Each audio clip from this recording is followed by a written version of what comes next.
So Jaryd Mostert, the Honest PT, joins us now in studio as he shares a few simple exercises that we can do from the comfort of our own homes that will improve and maintain our gut health and core area. Now, Jaryd, welcome back to the show. Thank you. It's good to be here. It's good to be back. No, it's so lovely to touch base with you again. You know, you call yourself the Honest PT.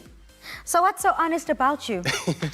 So basically, when I first started posting fitness content, I started seeing a lot of people posting things like, your quick fixes and your detoxes and your cleanses, all the stuff that really doesn't actually do anything. So, and the problem with this is, I had a problem with this personally, because people who are struggling to lose weight or struggling to get healthier, they see that and they might try it out, and then they start losing hope because it's not actually going to work. So I thought I need to come up with a name that's actually going to help people that know my content, basically, to know that it's going to be honest, it's going to be science-based, it's going to be stuff that actually works, no-nonsense approach. No-nonsense approach, I like that. Someone we can trust, someone that's going to tell it like it is and let go of all of those quick fixes, all of those fads in health or in exercise, I suppose, that all of us fall victim to. So let's go through some basic exercises that South Africans can try at home. You know, we're all about doing things from the comfort of your own home. Absolutely, cool. So basically with these exercises, these are all for the core. Now, a lot of people, when they think about the core, they think just the abs, right? Yeah. The problem is that this is a very big part of the core, but it's also got to do with the lower back and also the glutes. That all forms part of the whole core of your body itself as well.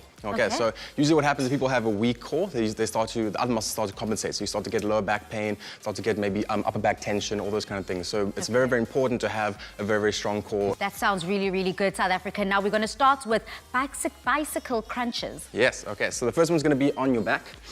You're basically going to start lifting your shoulders slightly just off the ground, and you're going to lift your one knee about 90 degrees and your other foot just slightly off the ground like that. Okay, then you're going to basically crunch opposite elbow to knee, then back down and switch, and then change. Now, it's very, very important here that you want to basically exhale with the effort. So exhale as you go up and inhale as you come down. Other common mistake is generally people tend to grab their neck. Yes. You don't really want to do that. You want to make sure that your core is doing all the work. So just have your hands there and make sure that you really contracting with the core itself. But then, Jaryd, a quick question. For some people who do have pain or injured necks or maybe not strong backs, what can they do to make sure that they still can maintain the right posture and not leave a hunched back or cheat?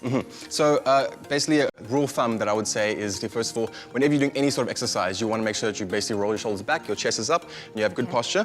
And then if you're struggling to get all the way up, you can just start with just a general hold. So you're just holding here, breathing nice in and out. And then if that's too easy for you, then you can slowly just do a mini crunch. Maybe start with your feet off the ground and then just start there and then back down. Now that we've got our variations, what's the second one? Our shoulder taps. Shoulder taps, yeah. So shoulder taps is going to be in a push-up position like this. Now, a lot of people, they find this exercise, they say it's a little bit easy, but it's usually because they're actually doing it too fast. So a lot of people, when they do it, they start doing this. Yes. And I mean, it'll work, but generally it becomes more of an arm exercise. So what you want to do... I'm people. I do that all the time, and I'm like, I'm nailing this. So generally what you want to do is you want to start in a push-up position, like this, and then you're basically going to do it slow, like literally this slow. Now, some common tips here is basically you want to make sure that your hips don't rotate. So when you do that, generally you don't want to do that. You want to. I mean, I thought I was Shakira. My hips don't lie. What you talking about? Okay, so we have to keep our hips square, looking dead straight to the ground, parallel to the ground, and then we touch opposite hand to opposite shoulder. Absolutely, yeah. So if this is a little bit too difficult for you, you can do two things to basically make it a little bit easier. Firstly, you can widen your stance, and then secondly, if you're struggling to go all the way to your shoulder, you can just go to your hands.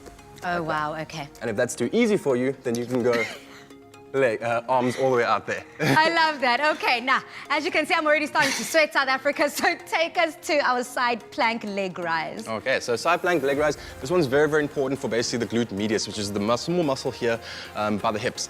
Now, for ladies, this one is also a very good one for the hourglass figure, so that's a bonus there. But it's also a very, very important hip stabilizer, so it's very, very important that we keep it nice and strong. So you're going to start basically in a side plank position, so your bottom leg is going to be bent at about 90 degrees, and your elbow is going to be under your shoulder. Then you're going to lift up, and for some people this itself might just be an exercise. You can just hold this one. And then from here, if you want to make it a little bit more difficult, you're just going to lift your leg up to about horizontal level and then back down again. Okay. But you want to make sure that also your hips don't drop as you lift it up. You want to keep your hips all the way up there and just going up and down. Pausing for a second on top and then slowly down. Wow, I can definitely feel this, but it also feels good. And that's what I like about exercising and exercise, not only with you, but whether you're at home or have a PT at home with you, is that essentially just makes you feel good as well. Not only does it give you that summer body you might be keen for this December, but it also helps your mind, your body, and your spirit. Absolutely, yeah, definitely. It releases feel-good hormones, so endorphins. Yeah. So they generally say it's really good for kids especially as well, for concentration, all those kind of things. I love that. Well, I'm ready for it. It seems like you've got our 4 exercises down packed. They seem super simple. So I'm glad that you came through today. South Africa, please do follow him on his social media pages if you want to find more exercises. I do believe we've got bird dog, something like that. Yes, one last one is called a bird dog. It's a very strange name, but basically you're going to start on all fours. Now this one's really good for general core stability and also pelvic stability. So you're going to start like this. You're going to lift up your one arm and your opposite leg, going all the way out also to horizontal, and then slowly back down again, and then changing side. Here, once again, you want to keep your hips square. You don't want to really tilt it too much. Keep it nice and square, and then back down. And then if you're feeling really adventurous, then you can start doing basically an advanced one where you'd go like that.